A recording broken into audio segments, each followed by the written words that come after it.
Bienvenue dans les Jam.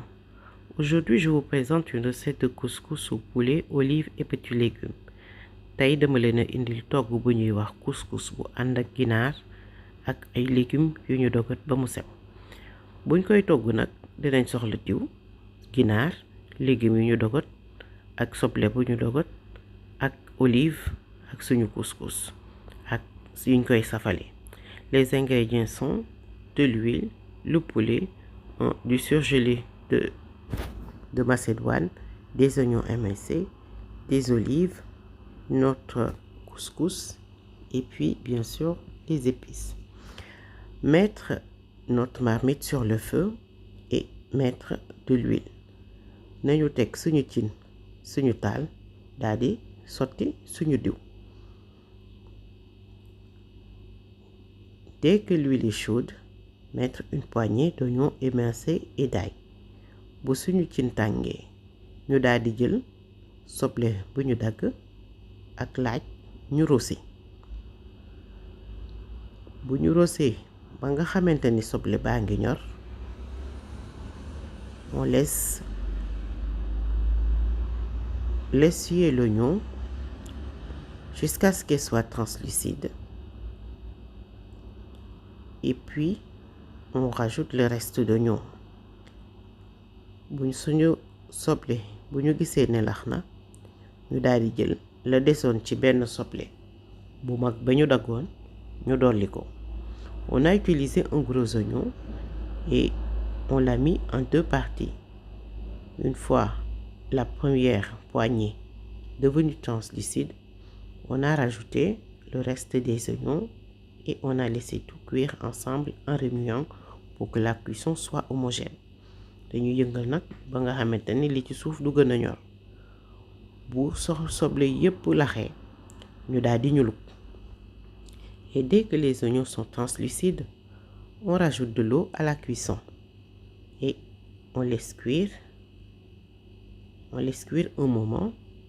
On rajoute nos olives ñu daldi ñuluk daldi tëmbal suñu olive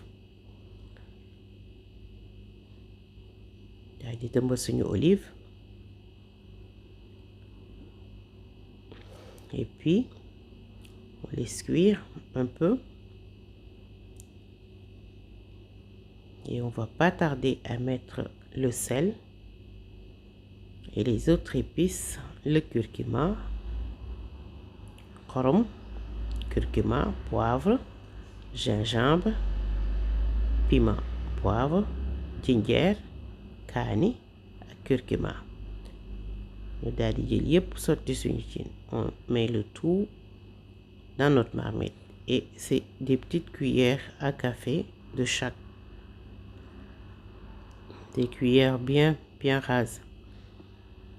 C'est qu'une petite marmite. Et puis on remue bien pour que les épices imprègnent bien la sauce.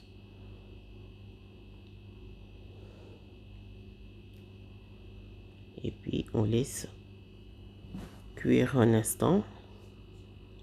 On laisse cuire 5 minutes. Et dès que ça commence à bouillir bien, on trempe notre poulet dans la sauce pour l'imprégner des saveurs vraiment de la sauce.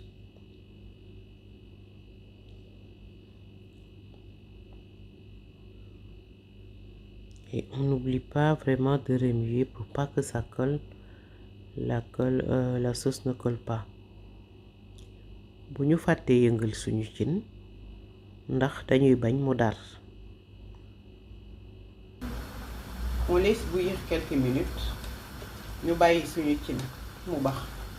De temps en temps pour éviter que ça colle au fond de la marmite. Ginaar bi moom tamit bu bàyyi cafkam ci cin bi. On laisse bouillir un peu notre marmite le temps que le poulet.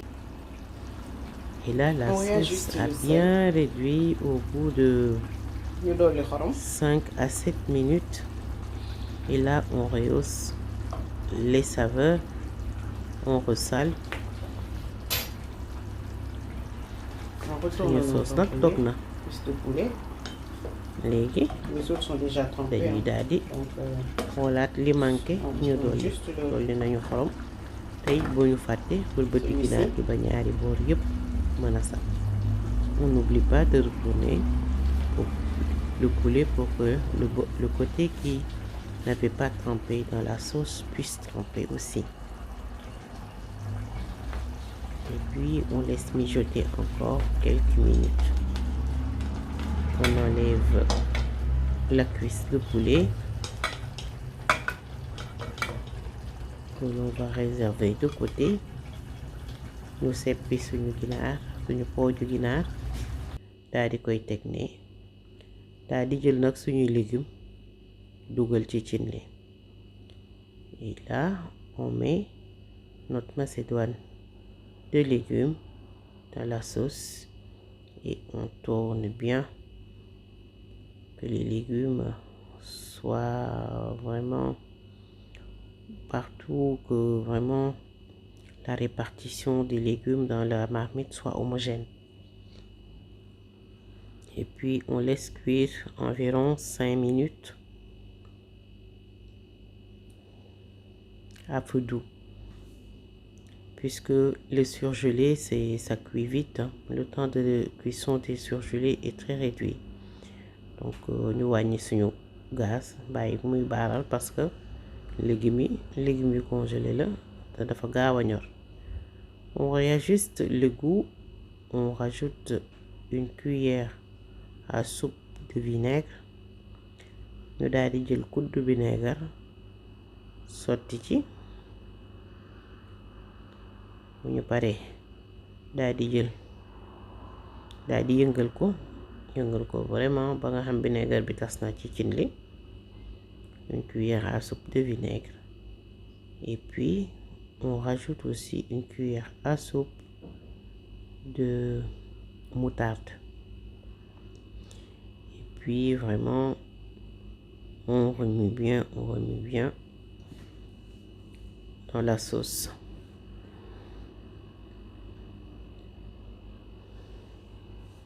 Que la sauce vraiment soit imprégnée de la moutarde elle aussi. Et on laisse cuire environ. Là on ressale. Il n'y avait pas assez de sel. Et on va laisser cuire environ 5 à 8 minutes, hein, avec le poulet qu'on a retrempé dans la sauce, pour que vraiment le goût de moutarde et des autres ingrédients puissent vraiment prendre dans le poulet. Là j'ai rajouté un piment, un gros piment végétarien, donc ça pique pas trop, mais il y en a qui supportent, il y en a qui ne supportent pas. may daal di dolli kaani bi nga xamante ni moom saful ak kaani beneen bi mooy kaani tëmbal bi, waaye nag am na ñoo xam bëgg nañ ko ak ñoo xamante ni ñoom bëgguñu ko. Donc vraiment li ci des moom bëreetul. Suñu togg pare na, que mën nañoo fay suñu gaz bàyyi tuuti daldi. On peut même éteindre le feu en attendant vraiment de servir. Et là on sert avec du couscous. Et là vraiment voilà une jolie assiette, aussi jolie que savoureux. Vous voyez. Donc yàq nañu suñu couscous, gis nga nag suñu bool bu rafet, suñu palaat bu rafet. waaw moom nag ni mu jekkee nii palaat bi taaroo ni la neexee, loolu moom maa leen ko mën a wax. Que essayez et puis mettez en commentaire vraiment vos avis. J'attends vraiment vos avis et vous abonnez à la page et activez la cloche de notification pour voir les prochaines vidéos. Et donc, cette recette, je l'ai accompagnée d'un jus de bissap accompagné de carrés de pastèque. dañ ko boole jus bissap bu ñu dagg xaal defuñ ci benn sucre. Sans sucre, vraiment, c'est très naturel et c'est très rafraîchissant. Merci, abonnez-vous, à bientôt.